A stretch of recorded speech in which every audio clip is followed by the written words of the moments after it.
Thank you for listening to this podcast from TRE, Talk Radio Europe, your voice in Spain and around the world. For more information, please visit tre.radio. TRE in the afternoon. Presented by Hannah Murray. Good afternoon. You are listening to Men Talk. With me in the studio today is Paul Mellier, Matt Jones and Steve Holmes. Hello. Hello. Good afternoon. Thank you all for coming in. If you are listening at home and you want to get involved, you absolutely can. Here's how. To contact TRE, please call 952 78 4000. Email studio@tre.radio. Send us a WhatsApp on +34 645 99 67 95. What a beautiful day. It's a wonderful life. I've got a couple of articles here that we had last week on Women Talk, but this I thought would be a great one to share with you all because it's about gigs, your favourite gig or concert of all time. Some of the ones mentioned are things like Queen at Live Aid, Michael Jackson's Dangerous Tour, the Beatles rooftop concert at Apple. So what are some of your highlights, some of your favourite concerts that you've been to of all time? I would say Bruce Springsteen, Round Day Park, Born in the USA tour, yeah. Oh, amazing. Yeah. Unfortunately, we got in but by accident that we actually got at the front, so it's just amazing. I just remember So you were really close? Yeah. Wow. Yeah, it was fantastic. Yeah. He's supposed to be amazing live. You've seen him a few amazing. times, haven't you? He's the best, yeah. Saw him up in Madrid last year when he was over here. Yeah. Fantastic, yeah. Really And good. why is he so good live? He does long concerts, doesn't he? It does long concerts, but his sincerity with the audience, he communicates with the audience, and as a big Springsteen fan, there's 100,000 people in the stadium or whatever, but when he's talking to you. Oh. You know, especially when the lights are down and he's just him, you know, it's amazing. So it's just wonderful. the best. Great stuff. We 1982, Slane, the Rolling Stones. Okay. We got there the night before, and we woke up in the morning without our tent. Yeah, we went to bed with the tent and woke up without the tent. What? You better explain that one. Yes, I'm slightly considering there's normally a bottom to tent. Yes, How did that happen? It was one of my first times having a good few drinks, and it was cider, and I don't know what happened. You know? You don't know. But I had a particular love of the Stones against the Beatles. Okay, fair enough. I'm with you on that. Oh, good. Steve and I aren't. I think I'm going to be in trouble here. So 2 against 2, we're all right. My father was in a band, and he backed the Rolling Stones in the Adelphi in Dublin. Wow. In the 60s, and then up in Belfast in King's Hall. Yeah. So that even grew my love of the Stones more, like, you know. Yeah. I remember it like it was yesterday. I remember Hell's Angels from all the different parts with their patches arriving on their motorbikes. Yeah. Some of them were doing security. I remember the Bangles. Oh my God, stunning. Oh yeah. It's just that was my first big concert, like, you know. Okay. Great memory. Who nicked your tent though? This is what I'm with you on the bottom because Yes, the tents they're not just like an umbrella. This may have been a very cheap tent, but Oh, brilliant. for me, just loads of little concerts more than anything. Sometimes the intimate ones are really special. Mark Knopfler was brilliant. Okay. Grandmaster Flash was absolutely different concert because, you know... Sorry, who? Exactly. Grandmaster Flash and the Furious Five. So his instruments were 3 turntables. And he had Billie Jean on 3 separate turntables. And he made Billie Jean a completely different song by having it on 3 different turntables. It was absolutely... I've got goosebumps now just thinking about it. It was absolutely brilliant. Big venues. I get Billy Idol was good when I was a kid. Okay, that was really good. Really, we all went with kids. Generation X. That was a really good one. And just lots of little ones. Really, not any big or Dire Straits. Mark Knopfler in Seville. That was good. Wow. I think live music is great wherever you go and see. Just whatever, exactly. You know. We were lucky enough last year. We went to the Tio Pepe Festival in Jerez. Yeah. And I mean, this song that I Will Survive. It's sung everywhere. Yeah. And I could not believe Gloria Gaynor is still on the go. Yeah.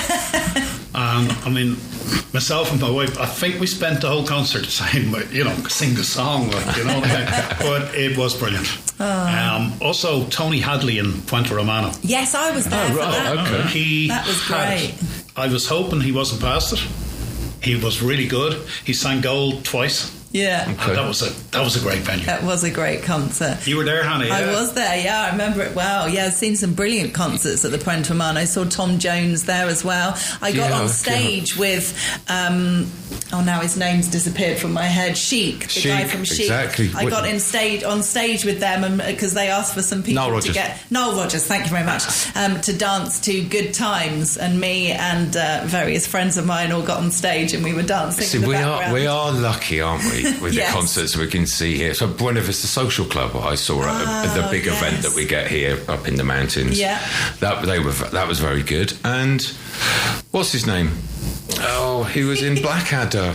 Hugh Laurie and his band played here at the venue in the here in the mountains. Supposed to be amazing. Hugh Laurie's band was absolutely brilliant.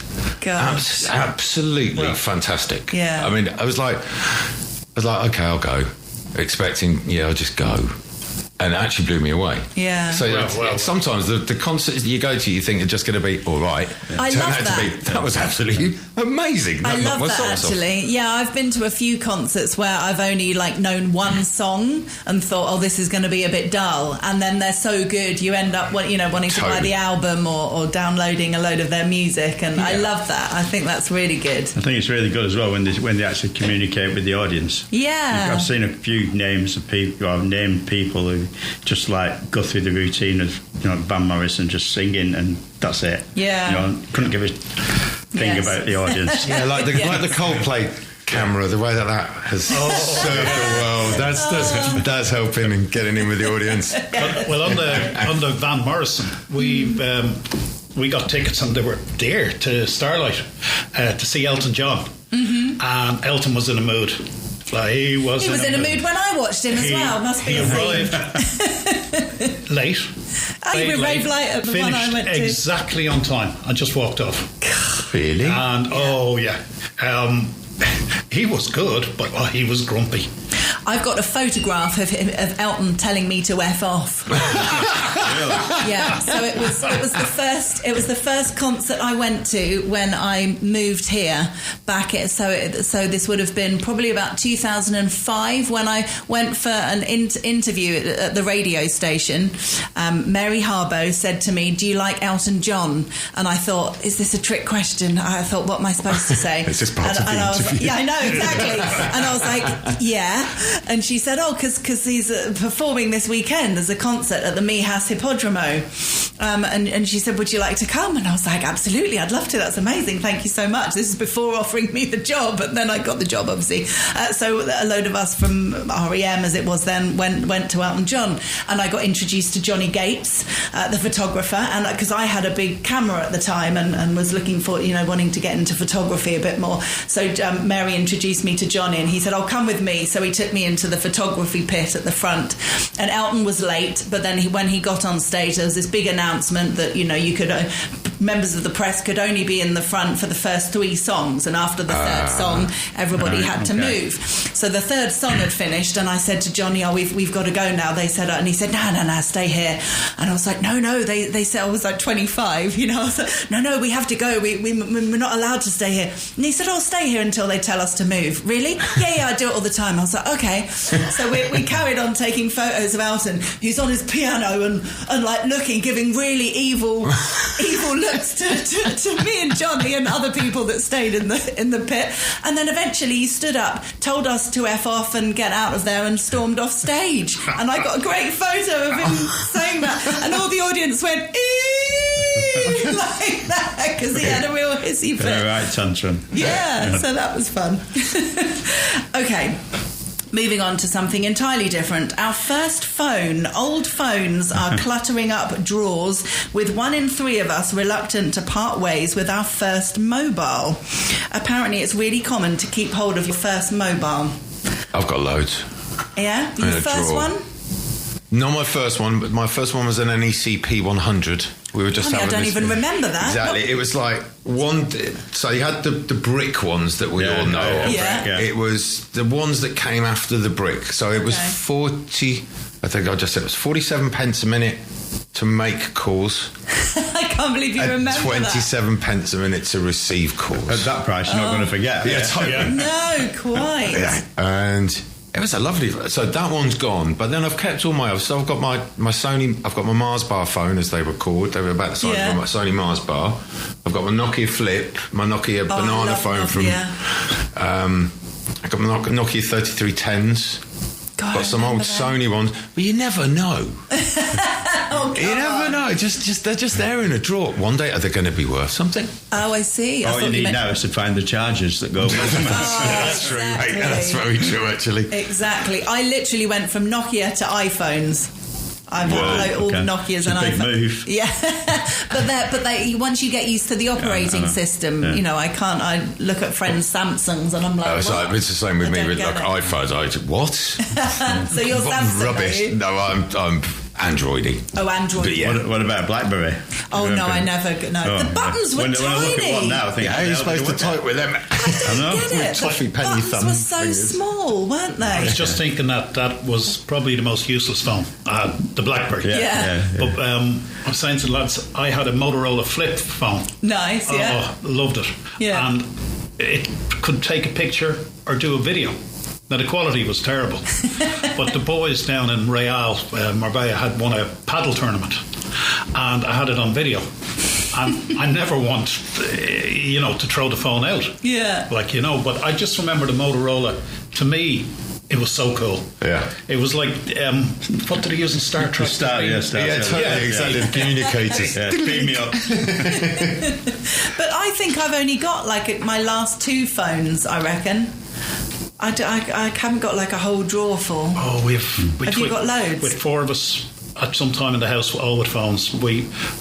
I'm guessing we'd have over 20 phones. Yes. Really? Yeah. But and in all honesty, you've never used them since you've stopped using them. No. They just sit No, there. not at all. And do you plan to get rid of them? Are you keeping them for any particular reason? There has been charities, I think, that ask for them sometimes. Yeah, definitely. That's a true point.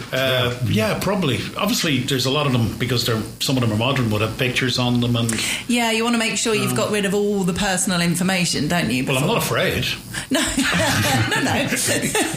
What are you implying? No, but it's a weird thing, isn't it? Once you start thinking about it, you might have your banking on there, and It's like getting rid of your sort of laptop or your iPad. Well, it's like we were just Absolutely. talking. Soon we won't have our telephone numbers anymore with the new changes to WhatsApp. We all have our username. own username now. Yeah. That's weird, isn't it? Have you seen that? I haven't personally, no. Okay. So I've reserved mine. I have as well. I preserve mine, but I don't know what I'm going to do with it. Well, the idea is, with this WhatsApp thing, the idea is instead of giving out your phone number, you give out your app. So I'm at Radio Hannah because that's what I am on Instagram. So I went to see if I could get on WhatsApp and I am. Alazina Matt. Okay. So I don't have to give anyone my phone number, and they can just go in on WhatsApp at Alazina Matt, and they can call me without me giving their phone number. You do realise there's several thousand people listening now. Yeah, that's all right. If So I it's can just help the you with same, anything. Yeah, that's a good point. Directions. Actually. Yeah, ignore that. I'll change it. Yeah, totally. We're all still. Damn it! Did you say Why did we say that on That's air? so stupid. Not like this. Sorry, I'm laughing at several million. Yes, quite. Yes. Well done, Anna. Thank you very much. Let's take a break. Hannah Murray on TRE in the afternoon. Good afternoon. You are listening to Men Talk. With me in the studio today is Paul Mellier, Matt Jones and Steve Holmes. It's often said that mother knows best when it comes to making sound life decisions, but perhaps fathers also have a role to play, with a poll suggesting that the lessons children learn from their dads have saved them nearly £7,000 over the years. Things like turn the lights off even if you're leaving the room for 5 minutes, don't leave the water running while brushing your teeth, bleed your radiators regularly, not so pronounced over here, don't overfill the kettle, just use the water you need, and wear a jumper instead of putting the heating on. Are these things that you were told by your fathers or have used yourselves as fathers? Not necessarily by family members. Yeah, same here. I think that I can't just say that that's a father thing or there's a collection there of mother and father things all wrapped up in one there. Yes, I agree. And another one as well. Someone only the other day I was cooking round at my house having dinner, and like they wanted to boil the pan of water quickly. I went, turn the pan down. I want it to boil quicker. I went, the heat's going round the side. Don't be silly, it's boiling more quickly. I went, no, whoa. You are losing so much heat just because the flame is big and leaping up the sides. It is not warming that water any quicker than if it's just at the bottom, please. Now I sound like my dad. Yeah, you do. I don't bet your dad, but that sounds like... So I think it's a lot of it is common sense, but yeah, I mean, brushing your teeth with the tap on is silly. Not for just saving water. I think with the lack of water that we have these days, day and age, that's been instilled in us. Oh, it says, oopsies. No. Someone leaves the tap running. Habits. Easy to do. I think it's really good because the list of things you've just put there is that with 3 grown-up sons, when I go to their house, all that applies.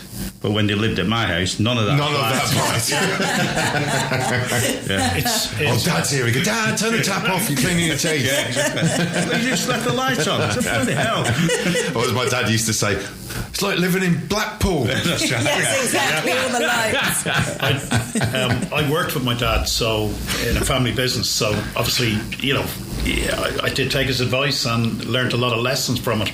But the way you guys are talking about becoming a different person, when we got our house, my parents came over, and my dad put his cup of tea down on the table without a mat, and I lifted it, put a mat down, and he actually said, be careful. My mother, who is this person? After trashing their home for years, never remembering to bring home to have keys at 3 o'clock in the morning, I put a coaster under his cup of tea. Oh, it's funny. Sorry, that had nothing got to do with it. It is though. Yeah, no, absolutely. And so, do you recall? Was there like a moment? Did you suddenly automatically change when you had your own place? Was it only then that these lessons kind of made you think, oh yeah, no, it does make sense. We're paying the bills now. I want to make sure. It's probably the first electric bill that came in and made you think. Yeah. Students. It's when you moved into a student house. And Joe, if you're listening, you still owe an electric bill. Joe went out and bought, without telling anyone else in the house, an electric blanket. But it was when, electric blankets used to be, you can't have them on in bed at night because they were dangerous. Yeah. But then these new generation ones came out. You could leave them on all night. And what was he doing? We couldn't work out why our electric bill had gone up. Joey sat there with the electric bill, in this big student house, 3-story Georgian thing, going, this bloody freezer. Joe's in bed with the electric blanket on all night. God damn it. It's very toasty. Totally. Yeah, absolutely. He's loving life. Totally. So I think it's when you do ultimately first move out of home and you get that first bill and go, oh, fish hooks. Yeah, you start realising everything costs money. Yeah, totally. Yeah. I can remember always hearing both my parents say, shut the door, were you born in a barn? They were born in a barn, you know what I mean? Yeah. So, they must have been trying to save something. Yeah, totally. Yep. Experts are warning of a ticking time bomb for animal welfare as owners are increasingly turning to AI for advice. Data from the RSPCA shows that rather than calling the vet, 1 in 10 owners are relying on chatbots for reassurance. The most common AI queries are symptom checking for unwell pets, advice on behaviour and body language, and diet. There are concerns that increased reliance on AI could lead to complacency from pet owners and untreated illnesses in animals. It also comes down to human health, though, as well, doesn't it? Exactly that, Dr. Google. I mean, it's something I'm sure we've all done, not necessarily in replace of a doctor, but just if something is happening or something that's a bit different, or you notice and you're thinking, I wonder what that could be. Obviously, if you look in Google, you have to be prepared that it could give you the worst scenario, and you don't need to freak out and go, oh my God, I'm dying. But hopefully it can encourage you to go to the doctor with a little bit more information of what it could be. So I don't think there's any harm in looking online, but not replacing going to the doctor or the vet. Also, coming back to pets, here in Spain, we are quite lucky that vets' bills are nowhere near the amount that they are in the UK where that article was written. That's true. So... And it was at this moment in time, vet anyway. So exactly. At this moment in time, I'm having to go to the vet every single night because one of the rescue dogs that we've got has got leash mania. Now, it wouldn't be in the UK because they don't have leash mania in the UK, but because the vet's in my local village, it's at a very reasonable, manageable rate. I could just pay him on a daily basis. Yeah, it's not that expensive. There's no consultation fee every single day for him to jab. I just go, hi Joaquin, just go chink, done. Yeah. He has actually tried. You could do it yourself by now. Yeah. No, thank you. No. I could do muscular ones. I'm not redlining. I'm not veining the dog. Thank you very much. No. I'm genuinely amazed that 1 in 10 only. It just shows you how much people love their pets. Yeah. I mean, 10% of people go online to try and have a remedy themselves. I think that's amazing. I mean, as we said, there's more people that probably check what's wrong with their child online. Yeah. So I think it's very impressive. Like. Yeah, absolutely. I think it's just gathering some information before going to an expert, as opposed to gathering information instead of going to the expert. That's where the problem lies. Yeah. You know, I think when it comes to human health, it's one thing. Men particularly have a reputation for not going to the doctors as much as women. You know, women in general are likely to be nagging their partners, saying, come on, go and get that checked out. Go, no, I'm fine. Yeah. You know, that can often happen. And I just think if you think about what you would say to someone else, you should be, because the husbands may well, if their wives were complaining of certain ailments, I'm sure the husbands would be saying, well, why don't you go to the doctor? You know what I mean? You care about your loved ones. You want them to go and get checked out. So I think if you're giving that advice, you need to take it yourself. Yep. Fair? Is that a fair point? No, I agree. I should probably have checkups more. I think my wife does. You know. I think the AI thing is taking over everything anyway. So, you know, if it's pets, humans, or everything, chatbox, you just put in there and you get some amazing answers. Yeah, some correct. And that's going to get more prevalent as time goes on. I find also businesses, it can affect them badly. People would go to chat and to see, I think this is wrong with my car, how much should it cost to fix? And they arrive in the garage armed with this information. Yeah, totally. And this is happening a lot, like, you know, the washing machine has this, it'll cost this to fix. Yeah. Isn't that a good thing, having that information? Well, yes, it depends if that information's right. Well, yeah. And yeah, I mean, true. sometimes if you go into a garage armed with facts, you know, it's not the best foot they forward. Don't like it so well, much. no, let them They're the experts, out, like, you know? yeah. But yeah, you think sometimes the pets as well, people are actually wondering if it is this, how much will it cost? That's true. Maybe. You know, because that can be.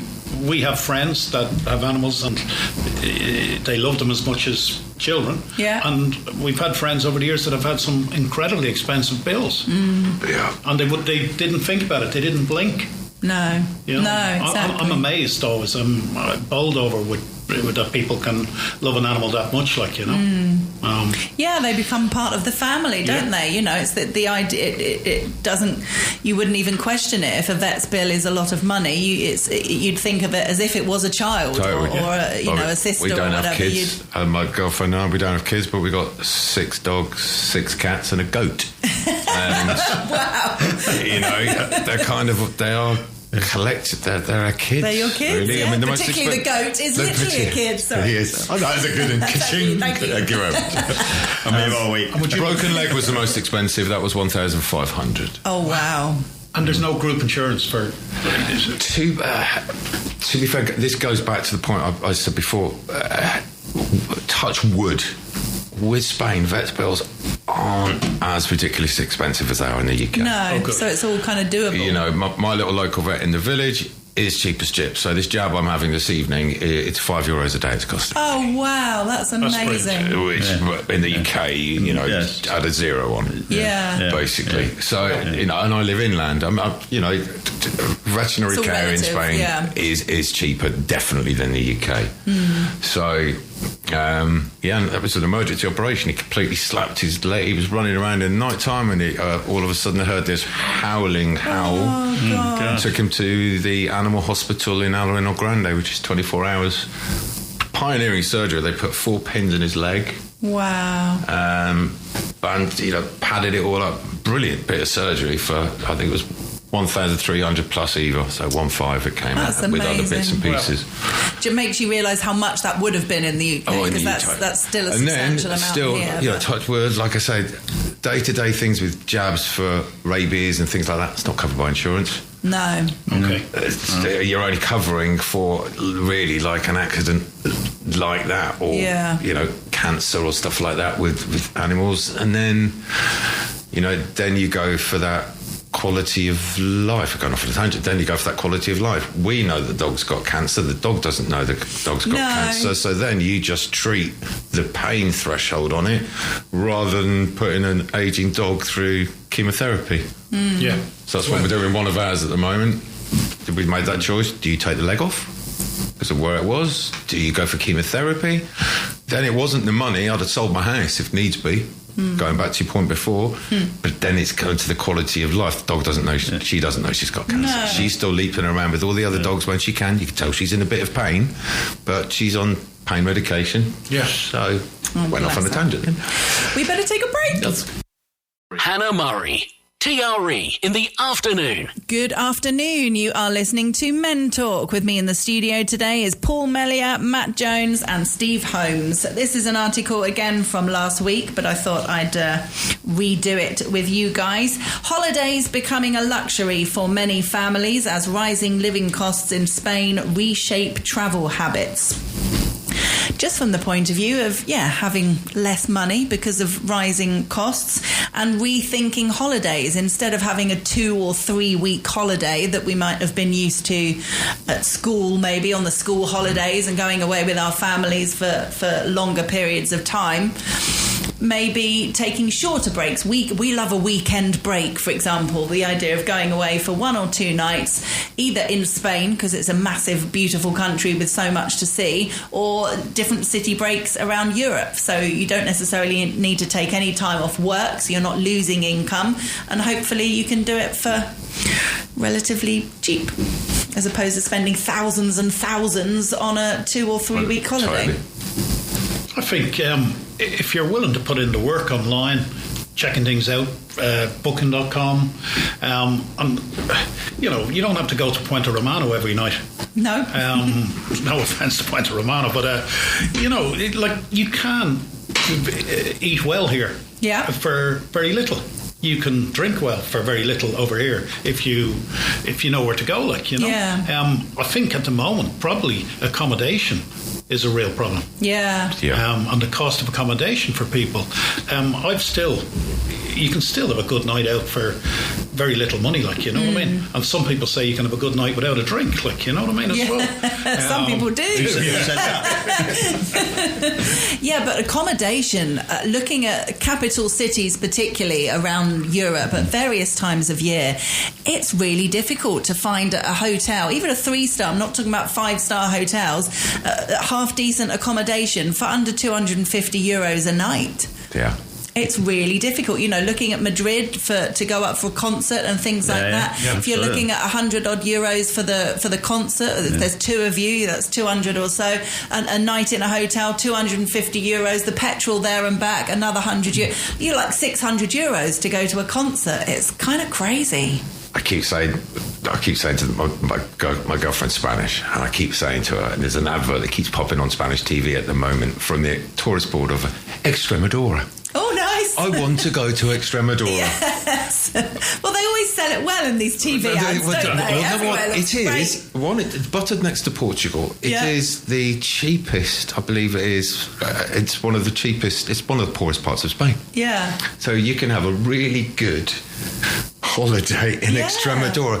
And Sylvia keeps going, Matthew, we're talking about holidays. She went, if you say Extremadura. I'm like, well, come on, it's not that far away. We could just jump in the car. We'd be in Extremadura. We could nip across the border into Portugal. I keep trying to sell it, but she's going, no, we're not going to Extremadura. What about the 13 animals? You can't. Well, no, this is another problem as well. No. Well, again, this is the other reason why we don't go on big holidays. Because it takes us a lot of planning. We're going away for Christmas, and that's taken a lot of planning for us to go away for Christmas, to get someone in to come and stay who will tolerate all the stuff, who happens to be my lovely ex-wife. Totally. Nice. She's coming to sort everything out, which is great. Our own community here, and quite a few communities around us, they made the vote that there could be no more Airbnbs. The ones that have a license, and that has added, in my mind, to the problem of very little places for a family to stay. A family staying in a hotel for a week compared to booking an apartment, it's the money difference is huge. You know. So I think that has added to the cost. And I see definitely Madrid and Barcelona, they've nearly gone anti-tourist. There is a little feeling of they've very much gone property for Spanish people. Totally. Which every Spanish person should have the right to have their own home. Definitely. So, I mean, we've seen it where we live, everywhere we live. If you're on a minimum wage or not a great wage, and in general wages aren't amazing in Spain, so not many people are earning really, really, really good money unless you're a banker or whatever. So most people have had to tighten their belts, and local people are priced out of their own village and own town, because foreign tourists are coming over who have got more money to spend and they can afford to pay some of these prices. And I just think I don't know what we can do about it, but I think that's absolutely criminal. You know, if we imagine that happening where we're from, we'd be outraged. You know, it's not okay. It kind of is happening in a way, isn't it? They're blaming it on other things. If you look in San Pedro, the number of apartments being built now is just unbelievable. And where all the cars and traffic is going to be, but the rental prices, you know, if you're looking for somewhere to rent long term, a local Spanish person would never be able to afford that, and it's just a crazy market. It really is. And if you're single as well, it is. I mean, I'd be in a totally different situation if I didn't have a partner and two incomes. You'd be in Punta Romano though, wouldn't you? No, I wouldn't. I'd be in a bed sit. Like literally, it's crazy. If you're on your own and you need to have a 1-bedroom apartment and you need to pay all your bills and all your food, I mean, that's half. Well, that would be more. It depends on the average salary. Wouldn't even touch an average. No, exactly. And that's what's happening to a lot of people. And people are having to move in with friends or family. There's a lot of families that are living together with other families. And you look at the Costa del Sol Hospital here. Look at all the vans that are parked there. That's staff. That's hospital staff. They cannot afford to live. Sleeping in the They're vans. sleeping in camper vans next to the hospital. That's upsetting. That's a profession. It's really disgusting. That's a profession. I think hospital staff and care staff should be earning more than bankers. I concur. You know what I mean? They should be on way more. They're looking after people and caring for people's lives and being with people at the end of their lives is like the best job I think people can do. You know, so selfless and most undervalued. It's just not right at all. I know, it makes me very angry. I know, because a lot of us are quite close to the coast here, that it's a catch-22, that they really appreciate the money that comes in from tourists, from golfers, but at the same time they want their kids to be able to live in the area, they've now seen an area where the menus are all in Spanish but they're all in English. I've thought about this before, I need less and less Spanish over here than I did 24 years ago. I could live over here without saying one word of Spanish. Yeah. You know, so there is a big change, like, you know. And it's easy for us to be okay with all that because we're living here. But again, think about what it's like back home, Ireland, UK, wherever that may be, and they are having issues with immigration and things, and they don't like it. So we need to remember that we are guests we are immigrants. in this. Yeah, exactly. Yeah, totally. Exactly. We've got in Ireland at the moment, we've got a huge housing crisis. And for my own son, one in Australia, one in Canada, and coming back to get a house, like the prices have gone through the roof. And you worry about it. You know, it's very serious. Like, you know, our population's gone from 4.5 million to 6 million, and there's no place for people to get houses. Like, you know, and I genuinely, it's not because I'm ready. I do feel for the Spanish and in Malaga and that, and you know, them having a housing problem. Yeah. When there's more and more apartments for tourists being built, like, you know. But I mean, the way a lot of us would have been brought up was the importance of getting on the property ladder. But we don't own a property, and I can't see if and why we will be owning a property in the near future. It's just not something that's obtainable at all because of the prices. You know, it's all very well saying, oh, but the money you're paying each month for rent, that could go. Yeah, but you need a deposit and the lawyer's fees and all of that. Exactly. So you need that's why 50 grand I made at the least decision, before you start. I made the decision, 12 years ago now, to move inland. Yeah. And to rent first of all, and then go, oh, actually, I do like it here. And then I've had my own house for 8 years now. Yeah. I couldn't afford that house. If it wouldn't even get off the, you know, my house was a reasonably priced house. But in my village, my house has more than doubled in value in 8 years. That's ludicrous. In a white Spanish village, an hour away from the coast.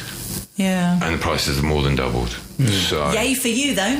Yeah, well, it's not. It's all relative, though, isn't it? Yeah. You've got to move somewhere else. Exactly. Yeah. I'm just waiting for the burst, and it will come. Yeah. But yet you again, can see it. You can see it happening, without a doubt. Yet again, the locals that live in these houses, that their equity has gone up. Yeah. Their prices, they're happy. Yes. But yet again, their kids aren't. Yeah, totally, exactly. Yeah, it's a difficult one. We better take the last ad break. Hannah Murray, TRE in the afternoon. Good afternoon. You are listening to the last part of today's Men Talk with Paul Mellier, Matt Jones and Steve Holmes. The secret to a great marriage? Watch TV. Never mind romantic gestures, candlelit dinners or expensive perfumes. The real secret to a happy relationship is watching TV together and not talking while a programme is on, according to a study. Researchers tracked 84 couples and found that those who often sat down together to enjoy a favourite TV series or movie felt closer and reported stronger relationships than those who rarely did so. I like this. Yeah, I like this. I like it. We watch Corrie together, myself and my wife. You watch Corrie? Yeah. I don't think I'd have owned up to that one. Yeah, right. I'll get my coats. You know you're on radio, right? I remember watching the Mayor of Eastwick, and we got right into that. Yeah. We get into White Lotus. We get into box sets together. Yeah, it's nice to do. And Man the Land. And, love that. So Land, man. it is quite nice, like, you know what I mean? Yeah. We mightn't talk much when we're watching it. No, but that's good. You're not supposed to. It's annoying when people talk. I have to keep pausing it. He's like, oh, do you remember? Hold on. I pause it to have a little that's one of the beautiful things of these online platforms that we have to be able to watch. So, for example, I was away recently in Mallorca and we were watching a series together, but we were able to still watch the series together in different places. But in different places and still go, whoa, that was good. Oh, that's cool. So, I suppose it is kind of cool. It does bring it together, nice. actually. Oh, that definitely. Is cool. That is cool. I think it's fine to have different interests and watch different things. I mean, my husband has watched pretty much every game of the World Cup. I've watched quite a lot, to be fair, but there's been some that I haven't been that interested in. So he's been watching the football downstairs and I've watched something else that I might not reveal upstairs. Love Island. So I think that's okay. But in general, we like watching things together and we like the same kind of thing. Yeah. So that's nice. Yeah, Sylvia and I like the same. She really loves horror movies, though. Oh, I hate horror. Well, so do I. I have this problem. So there are some where I have to go, before bedtime. Yeah, exactly. I'll get nightmares. I don't like it. Have you locked the back door? You know, like, really? Yeah. But then what she calls horror movies are ones that what I call cliffhanger ones. When she goes, that's a horror movie. Yeah, so she goes, that's worse than a horror movie. Went, no, it's not. I mean, that's just like a kind of thing. Yeah. Whereas, I mean, there's been some. It's the music that does it for me. Yeah, exactly. When you've got like a woman in a house at night, and she's looking around the corner and it's all dark and the music's going. There was one recently I watched called Smile, and it was. And it was like this, not for radio, for TV. His head spinning round. And there was just these horrible smiles. I'm like, I cannot watch this. This is horrible. I don't want to be scared. And I hate clowns. Okay, fair enough. Don't watch it. Yeah, no, I can't watch it. Yeah, I think there's enough bad stuff that's happening in the world. I don't feel the need. Oh, well, no, but I suppose I do like crime thrillers. I love a crime thriller. My argument completely. See, late at night, I first went to bed. That I love crime. I love gangster movies. I love shoot them up movies. That's great. That's not horror. But I know I cannot watch them if Ursula's there, because it's not fair. She had no interest, does not like it at all. Like, you know what I mean? But I don't know what it is, but I really enjoy a good. Top Boy. Top Boy. Like, you know, we could not watch that together. Okay. But Corrie, we can watch together. Yeah. So you need to pick your thing. Yeah. Of your crime ones, if you like, have you seen on the Big N, Detective Hole? No. It's from a Scandi country. Absolutely brilliant. Okay. Detective Hole, you'll love it. And it's not scary? No, it's not scary. It's a detective thriller. Very good. HOLE? Yes. Okay. Interesting name. You'll like that. Okay, so we all have great marriages because we're all watching. Yes, totally. So that's basically the summary. That's the summary of all of that. Parents across the country are bracing themselves for the summer helly days, whether it's seeing their children lazing about or snacking constantly while on video games. 3/4 of parents say the summer holidays are the most stressful time of the year. Do you remember either? Well, no, you won't remember being stressed as a child. So, as a parent, then, of dogs or humans, do you remember the summer holidays being? I guess as a parent with no tablets, no IT, no nothing. Yeah, you had to very find different. Something to do. Kids played out though. Exactly, but when we were kids, during the 6-week holiday, there always were. I had to be back by X. Yes. Yeah. As long as I was back by X, I could do what the hell I wanted within reason. I wasn't robbing or anything like that. We were building dens. Yeah, we were fishing down at the local river. Yeah. We didn't have tablets. That was the 6-week holiday. Yeah. They were awesome. And it never rained. And it never seemed to rain, did it? I think the naughtiest thing that we ever did was when the farmer up the road from us got a new baler, and instead of making the square ones, he got the big rolls. Oh, yeah. And it was on a hill. Oh, he didn't like us. It got back to our parents. I think that's the worst thing we ever did during a 6-week holiday. Haven't you both got 3 boys? Yeah. No, I have 2, but they're huge. 2, okay. There might well be 3. But I mean, we were out in the morning and told to come back before it got dark. Exactly. Yeah. I mean, the memories of hives in the summer, that I don't know if anyone even gets them anymore. You know, the tarmac bubbling up because it was so hot playing on the road. Playing curbs, playing pea beds, all these games. Building the huts under the ground, putting, you know. I suppose the other side of the coin, though, now is the kids. Would you let them out on their own anymore? No, this is exactly that. Exactly, it's very different. A different dynamic completely. Yeah. And the other thing is that the summer holidays are a long time, and I know parents who are worried and concerned about how to amuse their kids for all that time, particularly if they need to be working. Yeah. You know, that puts them, again, a big financial strain on parents. Particularly in Spain, the summer holidays are long in Spain, you know, because they take holidays from other... So, for example, February half term, they stick it in the summer. Yeah. So they get like longer, 9 weeks. It's a long time. Yeah. We get June, July, August in Ireland. Yeah. Wow.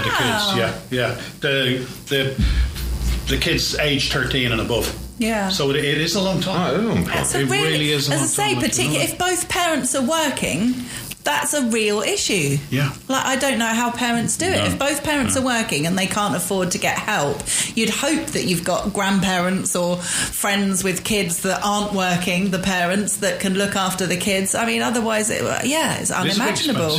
Yeah. Hopscotch. That was the game. Hopscotch. Now I remember. I wonder if kids these days play hopscotch in the school playground. I have seen chalk I on the ground. Yeah, I hope so. Because they can't be at school with their tablets and stuff, so they've still got to play these. Are they not allowed? These games? Oh, I thank don't God. think so. Oh, good. No, Oh, good. no, I don't think so. Well, depending. Andy. Well, thank you all very much for coming on today. Lovely you. show. Thank you to Paul. Thank you to Matt. Thank you to Steve. Thank you, Hannah. Have a great weekend. You've been listening to a TRE production. If you've enjoyed this programme, there'll be another episode waiting for you next week, right here on this platform, where you can also access our extensive back catalogue of shows and interviews.